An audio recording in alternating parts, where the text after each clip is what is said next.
Oh, look at us. We're all crazy there. Hello, friends, and welcome in. It is leading off. I am the Welsh. That is Kelly Kirby, because it's a wonky Wednesday. We had a wonky little start there for the crazy Yeah, we did. clip. That was funny. That made me laugh. Kelly, how are we? I'm doing okay. Shane McClanahan kind of ruined my Tuesday, but that's all right. How are you? All right. Well, I mean, I was doing all right, and then you had to like come right out the gates with the negativity. But all right, yeah. I'm sorry, my bad. No, you know what? It's there. I said right in yesterday's show, I'm like, hey, guess what? The one bet I really love today, and I'm doing Shane McClanahan. I was watching a lot of that game too because I ended up parlaying McClanahan and Lodolo. Lodolo Mm-hmm. needed 7, nailed it. Mm-hmm. McClanahan didn't have a strikeout through, I believe, the first 3 innings. And then he got 3 strikeouts, and maybe he got one in the third, but into the fourth inning, he got 3 strikeouts. He needed 2 more, and then he gets injured. He gets re-injured, though. Of course, he will make his next start, as they say. No Mm-hmm. McClanahan, no bueno, no bueno for the bet, unfortunately. But you know how my day was saved? Because I had put together a bet. Little DraftKings had a little thing that was like, hey, we'll give you a 60% bonus if you want to bet on Aaron Judge hitting his 60th homer. And I said, you know what? I like that today. And then Mm-hmm. I was sitting up at night. He had gone through all his at bats except in the bottom of the ninth. And Buamo, Aaron Judge, whammy, if you will, hits his 60th home run, which is an incredible, incredible marker. And it was a great shot, too, because he was pitch one right down the plate, 3 straight low below his knees. And then Will Crow just grooved one right back in, and it looked like he hit it 400 million feet, Kelly. And it's going to be our MVP. It is what it is. He's Mm-hmm. currently holding the triple crown in the AL, 60 homers. The Maris family is hung out the whole time waiting for him to break it, and he's one away. Yes, he is.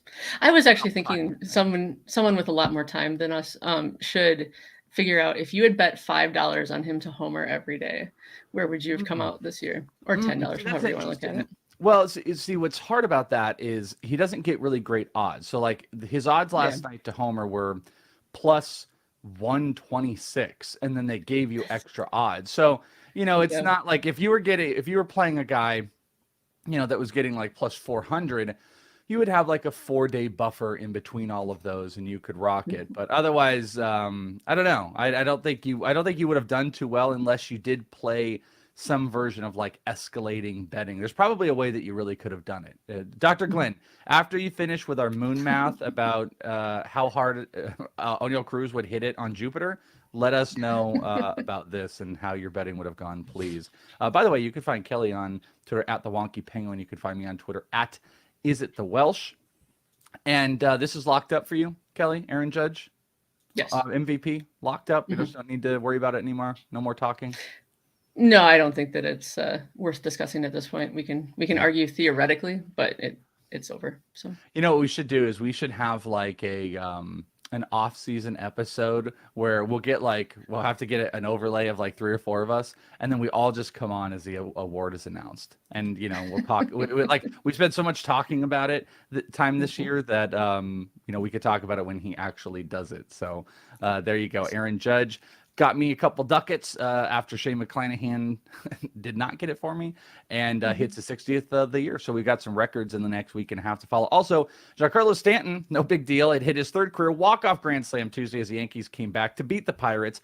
And to point out, Aaron Judge led off the inning, hit that homer, and then bam, bam, bam, bam, bam. Giancarlo Stanton walk-off. Yankees are something special, I suppose. I suppose. Imagine if Stanton hits because I mean he's just been swinging at nothing.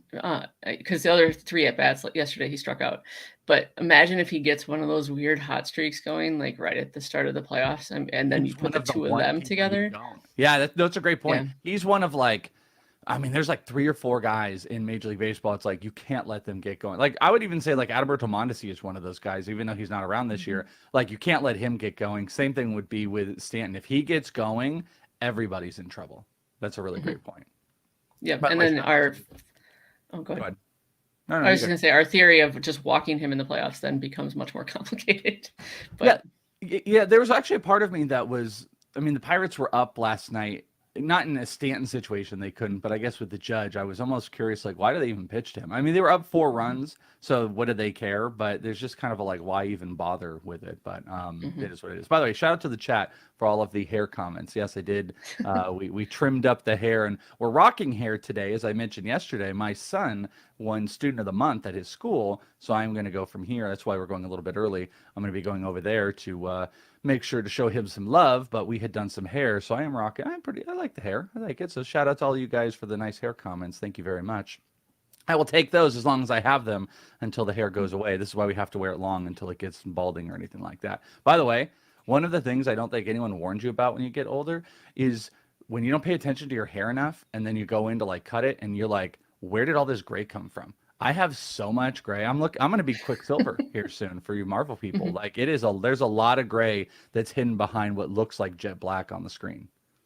So it's, I wear baseball hats here, and then at the other job that I have, I wear baseball caps all the time. And yeah, I've started to I'm like, well, I guess we're just going gray, huh? Like, is it worth dyeing it? But I'm like, maybe the baseball caps will just keep me looking young. I have no idea. They absolutely do. They do. Yeah. We mentioned the McClanahan stuff. By the way, it was left neck stiffness, and he had some spasms, is why he came out. He downplayed it, but he should be out for that next start. And we got a fun fact coming up here in a little bit. Francisco Lindor clubbed a go-ahead grand slam. What's all the grand slams? Off of Taylor Rogers in the 7th inning on Tuesday night. Mets had a come-from-behind win, 7-4 victory over the Brewers. So it was comeback city for New York. And Francisco Lindor has really been a bright spot where he was one of those guys that I felt like in draft season, no one really knew how to handle him. Like no one knew what were we actually going to get.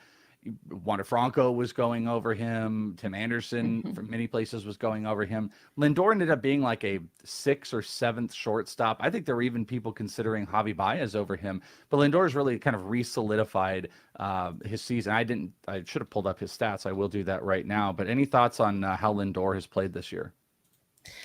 Yeah, Lindor's the best representation from this year on my theory of when the first year after they sign a big free agent contract, stay away. But that second year, you'll get a discount and then they're going to revert right back to what got them the contract. I don't know the percentage, but I feel like it happens a lot. Are you going to do that with Judge? Oh, I will avoid Judge like crazy next year. Yeah. So this is his career year. I don't know if he's going to. The health for him, he's also stayed healthy, which is a big change for him too. So yeah, Lindor, 25 homers, 16 stolen bases, I'm sorry.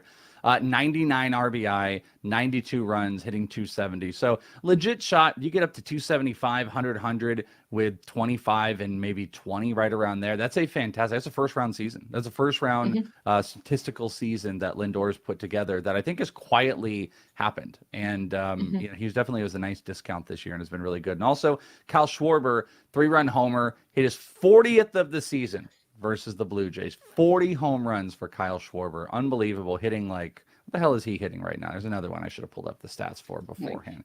Is he hitting 230? I don't know. He's a little higher than the Gallo line, but he's in there. I'm pulling it up. Take a guess on his batting average right now. I'd say 227. South. Okay, so maybe he is in Gallo territory. Yeah, keep going. Oh, 210? A little bit north. Okay, 212. 215.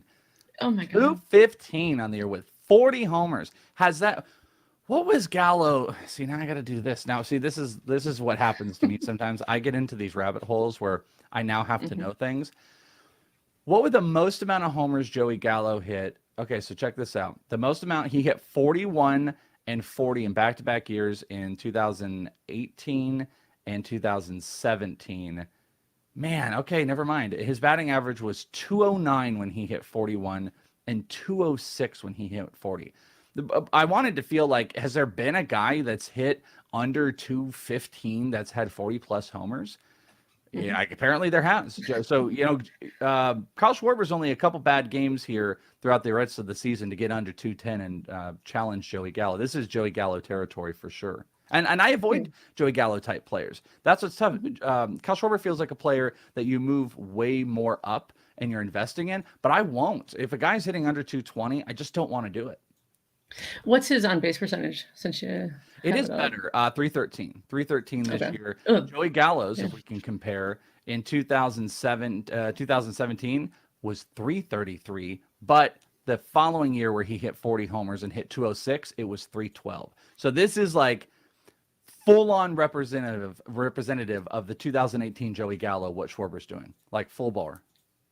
Which I think we should really call it. The Mendoza line is one thing, but I think we have the Gallo line. This is your 40 home runs, but you can't play. You don't want to play him every day. He'll kill you. Yeah, I think So I think the Gallo line is, if we were defining it, it's like 219 batting average, maybe even 225. I would say 219 and 30 plus homers. Like that is the two. That is the where the Gallo line intersects, and you are going to be compared to him for the rest of the time. It's amazing. That's probably actually one of the more amazing stats to me, being able to hit 40 homers when you hit under 220. So when O'Neal Cruz does it next year, everyone will have a long, big conversation about it. It'll be very exciting.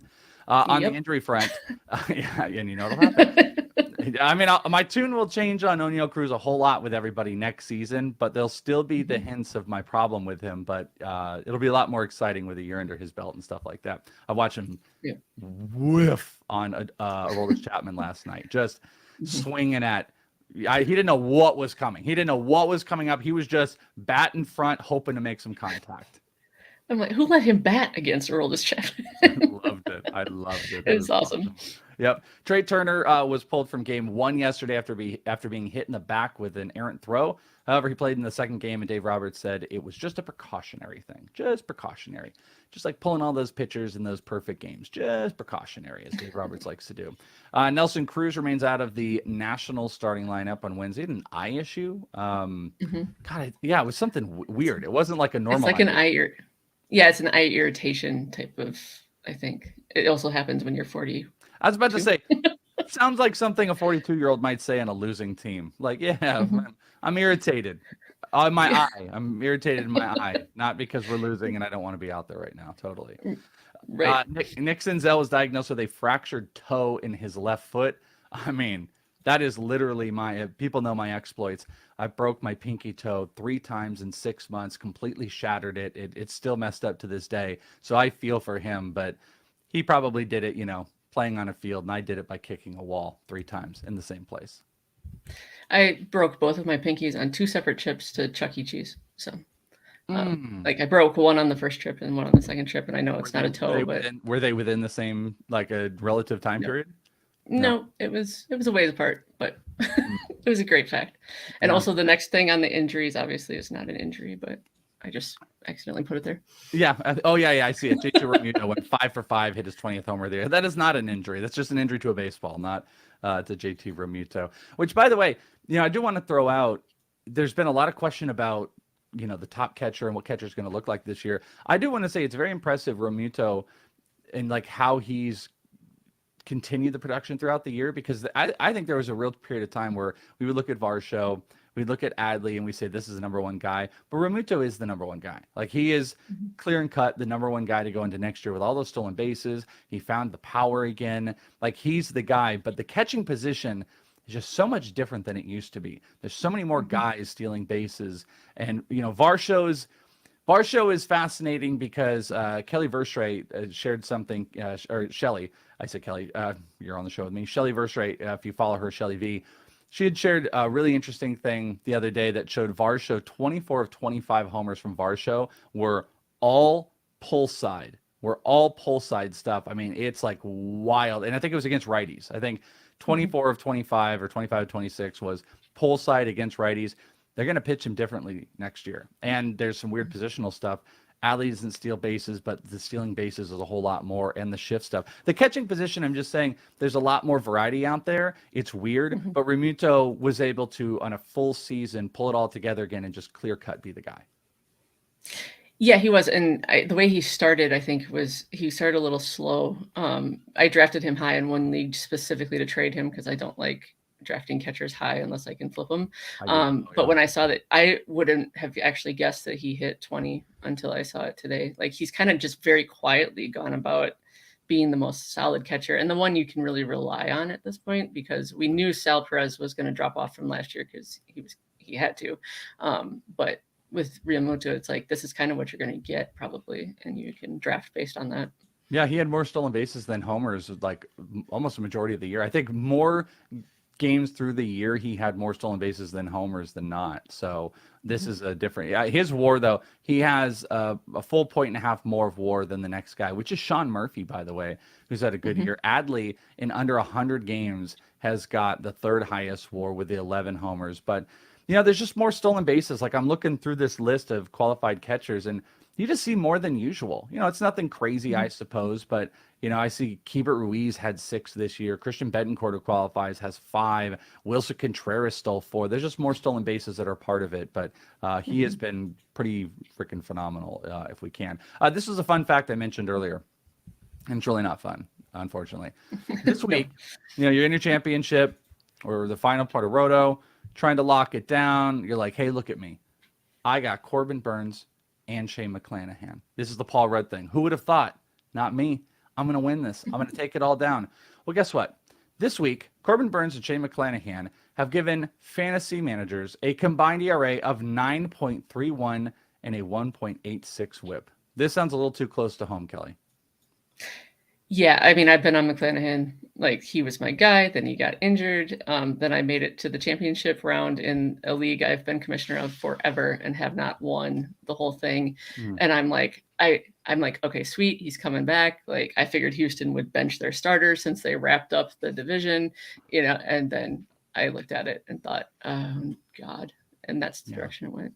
But I'm playing against Burns, so. Oh, okay, that's good. So yeah, my thought was like this stat sounds like somebody has Burns and McClanahan put it together and said this is what's happening to me right now. But at least I think somebody did, but yeah, that's not me. 1987, this day in baseball, Darryl Strawberry joins Howard Johnson as the first teammates ever to achieve 30 homers and 30 stolen bases in a season. That's a wild one. Has anyone done that as of recent? Has that happened? I'm trying to even think of like who would be that. Who could I mean that's an incredible stat. Dr. Glenn, that's not science, but I'm going to give you points to assign this project to somebody. Find me a modern day 30-30 teammates. I'd like that stat. Some stat heroes. You mentioned Realmuto, 5 for 5, a homer, 2 RBIs. Matt Chapman had a bomb. CJ Cron went 3 for 4 with a homer and 3 RBIs. Francisco Lindor had the 4 RBIs with the homer. Teoscar Hernandez, 4 for 5. Very, very good. Matt Duffy, homer, 2 RBIs, going 3 for 4. Brian Reynolds getting a little thing going before the end of the year, 4 for 5, a homer, 2 RBIs. AJ Pollock had a bomb.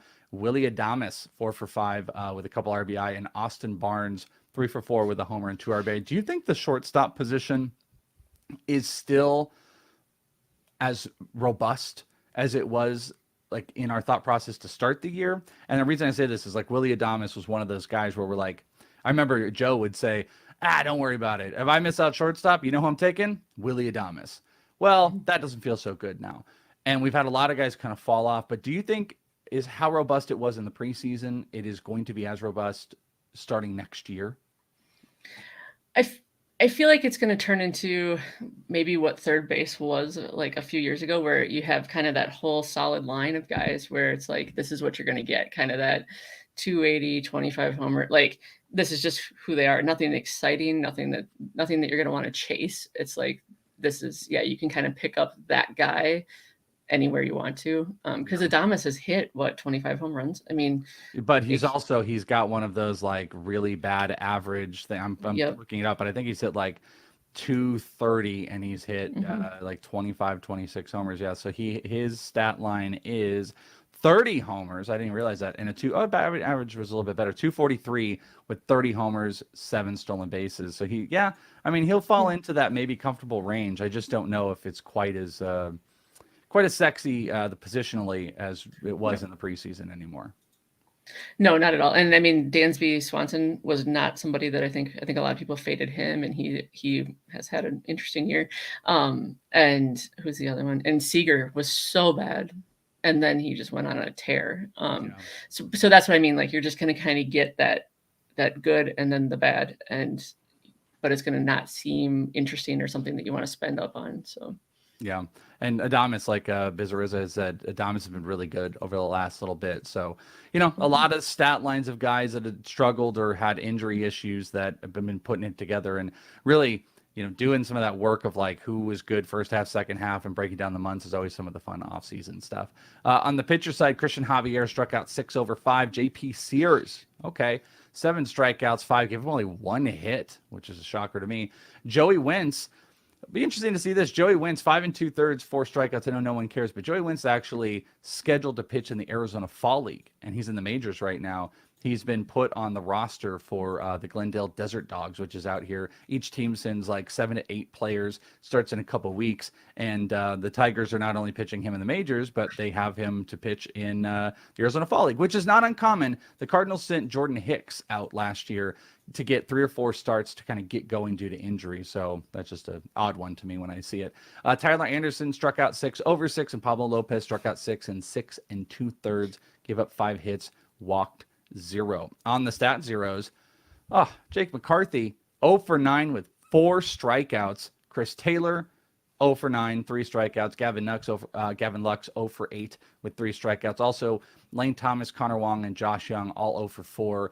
Thomas and Wong had 4 strikeouts. Young had 3 strikeouts. A little bit of the flair of the young guys wearing off. But the McCarthy one is sad because McCarthy has been league winning. Little bad run there. Yeah, speaking of hitting home, I have him. So yeah, he did wonders for my average yesterday. How is that going for you? Are you winning or can you win? This sounds horrible. We're kind of tied. I mean, it's ESPN, so it's 2 weeks long. And as I said in the chat yesterday, I think he has no fab left. And so I've been joking that I'm like, well, this is an advantage that I will definitely misplay and lose because of it. So I'm looking forward to all of the bad pickups I'm going to make just because I can and he can't. But you and I are built I'm not enjoying these two things. Yeah, we are built from the same pessimism cloth of just like, I'll find a way to screw it up. Don't worry. That's what's going to happen. On the stat zeros for pitchers, Kyle Gibson gave up 7 in 5 innings, gave up 12 hits. Ross Stripling gave up 9 hits, 5 earned runs in under 5 innings. Zach Greinke, 10 hits, 5 1/3, 4 earned runs. And Luis Castillo, rare bad performance, gave up 4 earned runs, only got to 4 2/3 of an inning. So those are your stat zeros. Home run calls, the board is not changing. It hasn't changed at all. At least at the top from 48 up. Mike Mayer down here at 48. The top is still Cat Fox at 55. L Scales at 53. Helpless and High Cubby at 52. So no home run calls. We had Eloy, Trout, Austin Riley all called yesterday, and none of us hit those. Wonky's got a bonus, but let's save it for when we get to our home run calls here. It's a pretty good bonus today that you guys are going to dig, which I had to do some work for. It had homework. You essentially caused homework with our home run call, which is okay. Friends, if you guys want, we're going to look at some prop bets. If you guys want to go make a bet, go over to BetMGM. Use the promo code leading off. You can get up to a $1,000 risk-free first bet by using that promo code. Grab your phone, download the app if it's legal in your state, and you can do it today. And maybe you could have made one of there. I'm going to guess the books are going to have some fun bets for Pujols and for Judge breaking the record. So the one I hit yesterday isn't going to be the only one. So get locked in today. Support Leading Off with promo code Leading Off over at BetMGM. And no Crown. I don't want to mess up the hair today. So Crown will be back next week. I've decided. Crown will be back next week.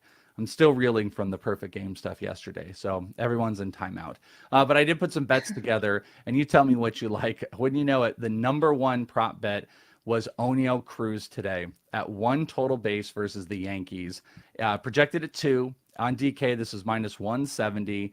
He's projected at 2.7 technically, but it's juiced up, minus 170 on DK. The plus money play is the guy everyone thought would get a homer yesterday, Eloy Jimenez. 1.5 total bases projected at 2. This is over at Unibet. You can get it at plus money at plus 102. On the strikeout prop side, the number one strikeout prop is Lance McCullers. Only need 5 because it's 4.5. He's projected at 6.7 against the Rays. It's minus 139. This is on Unibet, like the Eloy one. And Taijuan Walker is your plus money play for strikeouts.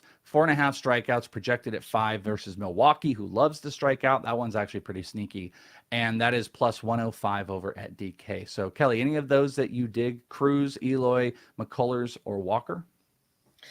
I like both pitching ones. I think McCullers should have a good day today. And yeah, Taiwan versus the Brewers, and I think it's getaway day. I mean, that should be a hour and a half long strikeout fest. I I don't mind. I like the Cruz one just because it's one base. And I feel like in Yankee Stadium he can find a way to get that done, unless they just pitch Aroldis against him the whole time. But yeah, that's a good point, and I wish they could do that. That'd be great. Wouldn't it be great if you could just like designate one pitcher to go against one hitter the whole game, and they just put a Aroldis out there? O'Neill would do nothing.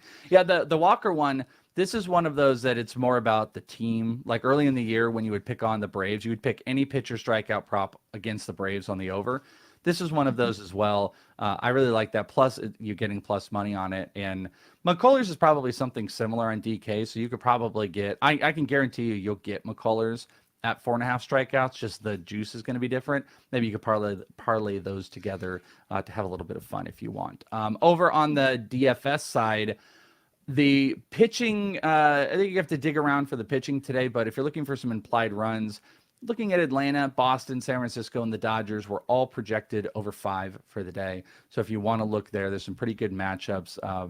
Being able to attack on some of the pitchers. We already have an early game going on, so that Atlanta one doesn't matter for you. But because I would have said, because they're going up against Espino, which is always someone you want to go against. But the Rangers as well, going up against Tucker Davidson with the Angels might be something I take a look at. And even if you can get some Twins in versus the Royals with Daniel Lynch, who's got over a 5 ERA, if you want to get some stacks built on those guys, I think you can do it. Home run calls.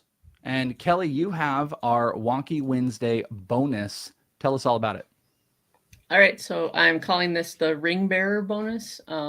So if you call a player who has a World Series ring, then you'll receive 2 times the number of home runs that he hits. So, and for some reason, you would feel like that's so easy. But as soon as I started, I'm like, who the hell has a ring? I'm like, wait a minute. I got to figure out who's got the ring. Like, you can't call Julio Rodriguez on this, obviously. But then you just start getting into your head about like, well, who are the guys with the rings and everything like that? So I did a little bit of work. And obviously your guy, I think, might have been one of the number one you had to do. So let's get your home run call of the day. So I called Rafael Devers, but I literally was like, I think I just completely forgot that they won the World Series in 2018. And I also, for some reason, Devers is like 35 years old in my head as well. So I was like, oh, was he around when they won it in like 2000, whatever? 26? Yeah, he's like 25 or 26. I mean, look, he might be. Yeah, so he had to have been so young when they won it, but he was on it. So he's 25 years old. He's going to be 26 in 2 months. That's incredible. And he has been around since 2017. He was 20 years old when he came up in 2017. That is one of those mind-blowing ones. You're 100% right. He feels like he's been around for 3 decades. Yes. And I saw somebody on Twitter, I put it in the chat yesterday, that they suggested the Red Sox let Devers go and sign Judge. And I'm saving that as like nightmare material to send Mayer when he assigns me to do something I don't want to do. Just be like, well, here, this is what your fan base thinks. So good luck. Does he not want Judge? Or just doesn't want to lose Devers? No, he doesn't. I mean, he doesn't want a 31-year-old Judge for 10 years versus Devers, who's 25. So. Very true. Yeah, the 30-year-old guy is getting like 12-year contracts. It's like, well, what are we doing, dudes? Like, let's not mess around. Let's just give the guy the money in the last 3 or 4 years that we're pretending isn't going to be in some type of bonus or everything, and not make them sign contracts that look like this. It's embarrassing. I decided to go with Mookie Betts for my home run call, and Joe is Judge, so he doesn't get the extra home run bonus. So that is going to be, this has the potential. I will tell you, there's only 2 more, if I am doing this correctly on the math, there's only 2 more Wonky Wednesday bonuses, I believe. So yes, this might be one of the final opportunities for one of the home run guys to really make a big jump if you can hit it today. Because I mean, Elskell with 1 hit and Cat Fox not doing it can jump into the lead. Or if you get a 2 home run call, I mean, look at what can happen. So make those picks accordingly over in the Fantasy Pros Discord, which you guys can go and join and you can set up. They got premium Discord for lots of great stuff. Why not get in on it now, even though the end of the season's coming in? Because there's always stuff going down. So go and check it out. Kelly, you can find her on Twitter at The Wonky Penguin, me at Is It The Welsh. Anything going down that everyone needs to know about? Fantasy Pros, Betting Pros, we have so much content. I'm basically working like 12-hour days editing those things. And then we're still over on Fantrax. I'm doing the fantasy hockey draft kit if you're into fantasy hockey. And I still do the fantasy NASCAR calls. So it's a little bit of everything. Sometimes I just forget who plays what sport. So it'll be okay. I get that. How about too. you? I say it all the time, by the way. Like I do different sports, so like I'll start to say a name and I'll say the name of another person, so it starts to get all craziness with me. You guys can follow me on Twitter is at the Welsh to find all the chaos. We've got our chaotic is it the wheel on our Twitch in this league twitch.tv/in this league. We got football, we got baseball. I got prospect stuff because Arizona Fall League starts in 2 weeks. I'm going out to Instructs if people care about dynasty baseball and prospects. It's rain. It actually was raining here today in Arizona, but if not, I'm going to be going over to Instructional League Baseball, which the prospects are starting to come in as the minor league season is ending. They run these great instructs of all the minor leaguers, and that's a great way to get a hold of a lot of these guys. And then the Arizona Fall League starting up, so my prospect coverage is going to hit like a whole nother realm because it's kind of halted a little bit in September, but I will be out today, probably hopefully if it's not raining too much, sharing info. And if you guys are interested in the fall league and prospects in the off season and dynasty stuff, just follow me on Twitter. I'll get you covered. And that is it. One more thing. Congratulations to your son. I hope that he gets to give a speech, and in the speech he says that his father stole his sister's tiaras and wears them on TV. So, he probably would. I won't do it today, but I have a very funny story from him that I almost had. I'll just say he stole my headphones and this morning, just before we started, and I'm going to just show it to you. This is what I had to pull in. Just imagine if I couldn't find the headphones. These are the only other headphones I could find. I swear to God. Those are the if you'd been wearing those. They are pink with kitty cat ear headphones of my daughter's because my son stole those. So I would have been wearing those for the show, but not. Thank you very much. Yes, student of the month. I'm very proud of him, and I'm going to go celebrate him right now. So friends, thank you for hanging out with all of us. We're back to the normal time for the live streamers. I know we were back to the normal time today, but we're going back to the new normal tomorrow, back at 1 p.m. Eastern, right here on Fantasy Pros. It's leading off. That's Kelly. I'm Welsh, and we'll see you next time. Peace. See you guys tomorrow.